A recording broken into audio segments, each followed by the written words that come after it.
No, no, no, no. No eran los curas, ni la Iglesia Católica, ni el Vaticano. Esa es la impresión que dejan caer desde los púlpitos, porque así es más fácil manipular a los creyentes. Mira, los padres de la Iglesia de primera línea, los padres de la Iglesia de primera línea, eran los discípulos de los apóstoles, nada menos. Eran los discípulos de los apóstoles. Ellos recibieron la fe, la doctrina y la vida práctica de mano de los mismísimos apóstoles. Estuvieron allí en carne, lo vivieron, no se lo contaron a ellos. Ellos lo vivieron. ¿Y qué enseñaban ellos, los padres de la Iglesia? Los curas, no, los curas vinieron mucho más tarde, hacia el siglo IV y V. Empieza realmente a verse la Iglesia de Roma tal y como la conocemos hoy. Antes no. Los padres de la Iglesia no eran curas. Si alguien ha dicho eso, ha engañado. Deben estudiar. Lo que pasa es que los púlpitos hoy en día lo ocupan a veces personas que no han pasado por un seminario teológico. Ponen en los púlpitos a personas que pertenecen a la tribu, el nepotismo eclesiofamiliar. Sí. Van comprando libros por las librerías cristianas, los van leyendo y después los sueltan en el púlpito. Claro. ¿Qué enseñaban los padres de la Iglesia de primera fila, de primera línea? Pues ellos también se consideraban llamados y elegidos, sí. Decían que estaban sus nombres escritos en el libro de la vida. Y ellos, sin embargo, al hecho de ser llamado y elegido, no lo consideraban como una garantía de salvación, tal y como hoy en día se enseña, ¿no? Sino que ellos velaban y cuidaban su salvación. Sí. Aquellos hombres, ¿cómo te los nombro? Clemente, Ignacio de Antioquía, Bernabé, Ambrosio, etcétera. Ellos velaban y cuidaban lo que el Señor les había dado en su gracia. Por ejemplo, para Clemente, padre de la Iglesia, también era posible ser borrado del libro de la vida. Para él, sí, él lo dijo. Para él era posible ser elegido y dejar de serlo. ¿Y por qué le voy a creer más a los reformadores que a Clemente? ¿Por qué? ¿Quién estuvo con los apóstoles? Ignacio de Antioquía. Pensaba él que se puede corromper la doctrina, ¿sí? Y por lo tanto, si se corrompe la doctrina, se corrompe la fe de Dios, decía él lo decía. Y así se corrompe el maestro también, él lo decía. No nosotros. Se corrompe el maestro y por lo tanto se termina perdiendo la salvación, se termina en condenación. Algo que también enseñó el apóstol Pablo en 2 de Timoteo 3. Ten cuidado de ti mismo y de la doctrina. Sí, pues haciendo esto te salvarás. Ay, me salvaré de la guerra, me salvaré del hambre, me salvaré de la crisis. No, me salvaré de decir tonterías. No, te salvas de la condenación. De la condenación. Como está dicho también en 1 de Corintios 3. Y en la epístola de Bernabé se dice que si por ser llamado uno se confía y se echa a dormir en las propias debilidades, eso que nosotros decimos es que yo soy débil, eso es condición humana, déjame robar un poquito. Sí, él, Bernabé, repito, decía que si nos dormimos en nuestras debilidades, pecados y fantasías de almohada, y Satanás vuelve a tomar el control de la mente, el pensamiento y los hechos, la conducta, nos va alejando poco a poco del reino. Dice él que nos va empujando lejos del reino de Dios y su justicia. sin ni siquiera nosotros advertirlo ni percibirlo. Y así al final nos condenamos. Cuando Dios llama, se debe responder con seriedad, con responsabilidad, con fe y obediencia. Y es aquí donde todos tropiezan, porque ya intuyen que para obedecer hay que dejarlo todo o casi todo para crecer en santidad después. Sí. Saben, sienten, intuyen, piensan que tienen que obedecer a Jesús cuando dijo: si tu ojo te es ocasión, sácalo. Si tu mano o tu pie, sácalo. Sí, eso fue dicho a creyentes y discípulos del Señor, que son los que están arriba, que son los que están en esa condición de... Y si Calvino es tan grande y tan genial, ¿por qué no le hizo caso a los grupos disidentes que le rodearon, como los anabautistas? Y si después de Pablo está Calvino, ¿por qué no le hizo caso a la teología, a la doctrina de Pablo? ¿Por qué persiguió a los anabautistas? ¿Cuántos de ellos murieron ahogados porque no creían en el bautismo de niños? ¿Tan inteligente era? Sí. ¿Y por qué lo hizo? No se dio cuenta de lo que decía la Biblia. Hay bautismo de niños o bautismos de niños en el Nuevo Testamento. Pablo lo enseñó. ¿Cuántos en la iglesia primitiva, los padres de la iglesia que no eran curas? Lo enseñamos en otro vídeo. Eran los discípulos de los apóstoles. ¿Cuántos de ellos bautizaban niños? Era una práctica generalizada, mayoritaria. ¿No tenía Calvino al lado a los menonitas, valdenses, petrobrucianos, moravos, hugonotes? ¿No veía cómo eran? ¿No se comunicaron los reformadores con ellos? ¿Por qué los ahogaron?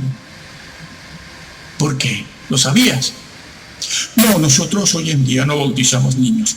Algunos calvinistas no bautizan niños, pero los que son puros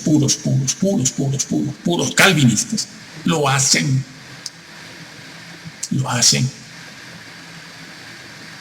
Además, aunque no lo hiciera nadie, es una doctrina escrita y enseñada.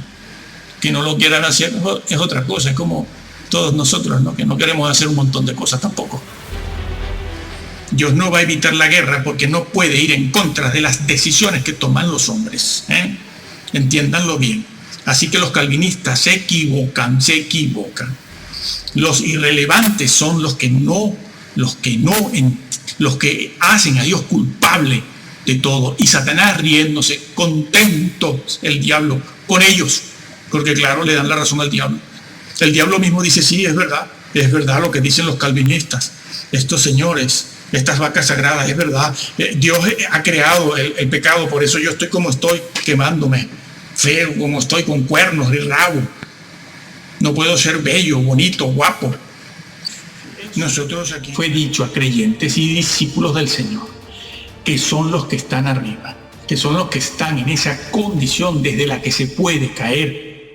Están en el lugar de donde se puede uno caer, porque los incrédulos, los ateos, los visitantes, los que reciben un tratadito, el amigo y vecino mentiroso de al lado, ese no tiene de dónde caer, porque no es convertido, no está en Cristo, no está en la salvación.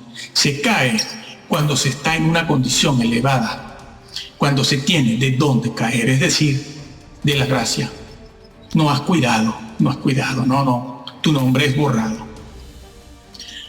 Así que saben que tienen que cortar, sí, cortar con vídeos, cortar con los Simpson, con las novelas, las fantasías amorosas, pensamientos vengativos, asesinos. No, eso de fantasías amorosas no me lo invento, eso está en Malaquías 2. Saben que después de que el Señor Yahvé denunció eso de los pensamientos en la mente, Él cerró el templo. Sí, el santuario, Él lo cerró. Él lo dijo: yo voy a cerrarlo por esto. vuestras mentes, lo que pensáis. Ay, Dios no está metido en un rincón de la esquina para ver lo que yo hago en la cocina. Él no se ocupa de eso, sí, porque esa es la victoria que tenemos que ganar. Léelo. Nosotros tenemos un mensaje sobre Malaquías 2, nada más. Es mucho lo que hay allí, es bastante fuerte. Él cerró el templo del Señor. Dijo, bueno, esto se acabó porque no se puede. Sí, hay que cortar con eso, con los pensamientos vengativos, asesinos. Estamos rodeados de cainitas en el templo. Quienes estamos en la crema y la pomada, dentro lo vemos. Saben que tienen que dejar ciertas visitas y asociaciones, votar o tirar todas las revistas que tienen o están llenas de provocaciones y violencia. Dejar la bolsa de valores, sí, amigo. No. Eso de la bolsa de valores son de esas cosas que uno dice, bueno, eso es legítimo. No, será legítimo, pero no es santo. No es santo. Y estás llamado a ser santo. Tienes que dejar al mago. Harry Potter, ¿te gusta la magia? Claro. Que tanto aman los creyentes. Harry Potter. Tienen que cortar con las fiestas, celebraciones y las opíparas comidas. Opíparas, sí. Dejar la ropa ajustadita, insinuante, provocadora, que es la llamada del sexo, en el propio templo, por los pasillos, a veces brindando, dando la Santa Cena o recogiendo los diezmos, amigo, bajo el beneplácito de cuanto pastor, obispo, cura o sacerdote anda por allí, sí. Y luego ellos mismos se lamentan, sí, del adulterio en el que ya llevan instalado a alguno de ellos, sí. Y es que saben que, como las mujeres se marchen de la iglesia porque tienen que ir en faldas largas a ver quién diezma. Son listos. En el Nuevo Testamento la elección se realiza en aquellos que hacen la voluntad del Padre y llevan fruto. Bueno, otra frase más usada por el Señor, llevan fruto. No, eso está escrito. Evangelio de Juan 15. El que en mí no lleve fruto es cortado y echado en las tinieblas de afuera. Esa frase, el que en mí, ¿qué significa? El que en mí no lleve fruto. Estos no pasan al milenio. El incrédulo, el visitante, el amigo del tratadito, el mentiroso amigo de la esquina, el compañero de trabajo o el ateo, no están en Cristo. La expresión en Cristo, como se usa en la Biblia, es una expresión, una frase con un profundo significado teológico. Resumiéndolo, significa estar en Cristo, estar en comunicación, que es una cosa, y en comunión, que es otra. Solo los convertidos están pegados a Cristo de tal manera que están en Cristo, claro, en comunión. El incrédulo, repetimos, el visitante, el amigo al que se le regala un tratado, a un ateo, no están en Cristo, porque esa frase en Cristo implica una pertenencia a Jesús. De hecho, la misma parábola con su figura lo indica, ¿no? Además, esta enseñanza también se corresponde con otra cosa que dijo Jesús para hablar de lo mismo. Lo dijo de otra forma, dijo, esforzaos por entrar. Sí, esforzado, agorizomai, agonía, una entrada agonizante. Esforzaos por entrar, porque muchos procuran entrar y no lo logran.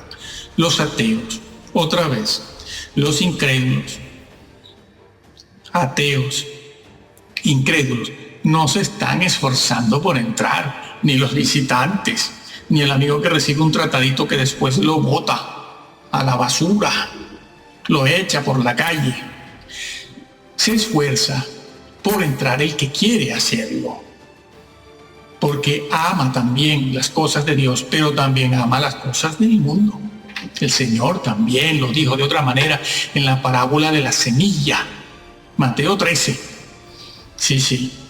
Se esfuerza por entrar, pero como ama al mundo, las cosas del mundo, la palabra no lleva fruto. Los incrédulos, los ateos, no se están esforzando nada por entrar. Son los llamados los que se esfuerzan por entrar y no lo logran porque no obedecen las normas, no van cortando con la cultura, ¿ah? Y la justicia de estos no es mayor que la de los fariseos, como también lo dijo Jesús en esa frase. Si vuestra justicia no fuere mayor, ¿se dan cuenta? Es que por todos lados el Señor lo advirtió. Tampoco nos debería parecer extraño que el Señor Jesús en Mateo 7 les haya dicho a quienes confiaban en entrar, daban por hecho que entraban, les dijo: apartaos de mí. Sí, ellos también querían entrar. Y no vean ustedes el currículum que ellos le presentan al Señor, ¿eh? Allí está resumido, claro. Señor, hemos profetizado, hemos evangelizado, hemos predicado, hemos hecho milagros, hemos exorcizado, hemos hecho el bien. Y todo bajo tu gracia, porque esas cosas no se pueden hacer si no está tu gracia con nosotros. ¿Qué currículum, amigo? A ver quién hace todo eso junto. ¿Y qué les dice el Señor? Apartaos de mí. Apartaos de mí, hacedores sin ley. Sin ley, sí. El vocablo griego utilizado allí es sin ley. En cualquier texto o manuscrito griego aparece sin ley. Claro que en algunos manuscritos griegos aparece la palabra injusticia, pero bueno, es lo mismo, ¿no? Injusticia, sin ley o contra la ley. Nosotros pensamos en hacedores de maldad. No, bueno, la gente mala, los ateos son malos. No. Está diciendo otra cosa. Sin ley. ¿Cuál ley? ¿Cuál ley? Lo que estaba diciendo el Señor en ese mismo mensaje cuando estaba hablando en Mateo 7. Y que estaba diciendo ¿de qué ley hablaba allí? El sermón del monte, que no es otra cosa que los 10 mandamientos explicados. La predestinación, pues, no es cerrada ni es exclusivista. Se ha de obedecer y conocer y hacer la voluntad de Dios registrada en el Sagrado Libro. Y de no ser así, no se entrará en el reino. Más bien, antes se entra en un estado de decadencia espiritual y moral imperceptible a lo largo de 50, 60 años. Por eso vemos muchas personas de cierta edad totalmente descarriadas, sin moral alguna. Pero una señora de 65, 70 años, toda su vida en una iglesia y de repente se pone una falda abierta hasta la cadera o una minifalda. ¿Qué pasó aquí? ¿Qué pasó aquí? ¿Esto qué es? En pleno templo. Dicen, cambió. No cambió solo. Es que nunca se acogió a las normas de Dios. Y ahora que la moda es esa, antes bien se acoge a esa moda. Venga. Nunca habían entendido el Evangelio. Si el nombre es borrado del libro de la vida, se entiende que es que ha sido escrito allí primero. Apréndase eso. Sí. No digan otra cosa. El libro de la vida es un concepto que se encuentra registrado en el texto bíblico de tapa a tapa, desde el Génesis hasta el Apocalipsis. En ese libro Dios tiene escrito los nombres de todos los hijos reales, verdaderos de Israel. El estar escrito en dicho libro, ellos creían con fe, no creer por creer, porque yo creo esto, no. La fe de ellos creía que el estar escrito en ese libro les daba el derecho a participar de la vida eterna y del reino mesiánico de justicia y paz y de la eternidad, y que era borrado de ese libro significaba la exclusión del pueblo, de entre el pueblo de Dios, y no mesiánico. Por ejemplo, Moisés estaba dispuesto a que su nombre fuera borrado del libro de la vida si con eso se pudiera salvar al pueblo de Israel de las consecuencias de sus pecados. Moisés. También el salmista esperaba que los malvados fueran borrados del libro de los vivientes. Los malvados, claro que un día no lo eran, pero se convirtieron. Sí, como dicen los padres de la iglesia, que lo aprendieron de los apóstoles, que hacia el final de la historia, justo antes de la segunda venida de Jesús, de Cristo, las ovejas se convertirían en lobos. Lo estamos viendo. Bueno, el salmista decía lo mismo, decía: yo espero que los malvados, los que se han convertido en personas malvadas, sean borrados del libro de los vivientes, del libro de la vida. También Daniel decía que cuando llegue el juicio final, los que estén escritos en el libro de la vida sean liberados. Y los colaboradores del apóstol Pablo, se dice que están escritos sus nombres en el libro de la vida. Cuánta insistencia, ¿no? Cuánta insistencia. Jesús se los dijo a sus discípulos cuando regresaron de aquella misión a la que fueron a predicar, cuando el Señor veía a Satanás caer como un rayo desde el cielo. Pero estaban todos muy contentos, ¿no?, con el poder que tenían, ¿no? Se nos sujetan los demonios, se nos sujetan, nos obedecen. Sí, lo mismo que aquellos que sacando currículum en el juicio, ¿no? En tu nombre hemos hecho esto y aquello y lo otro. Sí, lo cual era verdad, ¿eh? Bueno, pero el Señor a los discípulos en aquella ocasión les dijo: están muy contentos, ¿no?, con el poder, sacando demonios. Alégrense más bien, de que sus nombres están escritos en el libro de la vida. Eso incluía a Judas. El que no esté escrito en el libro será arrojado además al lago de fuego. Sí, hay quienes piensan que aunque no estén escritos porque se han borrado sus nombres, después tendrán una segunda oportunidad. Hombre, ya nos gustaría que fuera así, ¿no? Pero resulta que el mismo libro de Apocalipsis también dice que aquellos cuyos nombres sean borrados son echados después en el lago de fuego. Apocalipsis 20 y Apocalipsis 21. Pues bien, Jesucristo confesará sus nombres ante su Padre y sus ángeles. Sí, los confesará. Estimado hermano, lo vamos a dejar aquí. Es nuestro deseo que tú leas la Biblia. Cuanto más sea, mejor. Nada nuevo es bueno. Todo lo antiguo. Ya la misma Biblia dice eso. Preguntad por las sendas antiguas. Busca una Biblia que sea de confianza. Puedes leer otras también para aprender a entender lo que hay en el texto bíblico. Puedes leer muchas, pero ten una que sea de tu confianza y créela tal y como te la encuentras, No importa si alguna vaca sagrada por ahí, de esas famosas que arrastran multitudes de fama internacional, dice lo contrario. Tú cree lo que está escrito, porque el Señor lo dijo: por tus palabras serás justificado y por tus palabras serás condenado.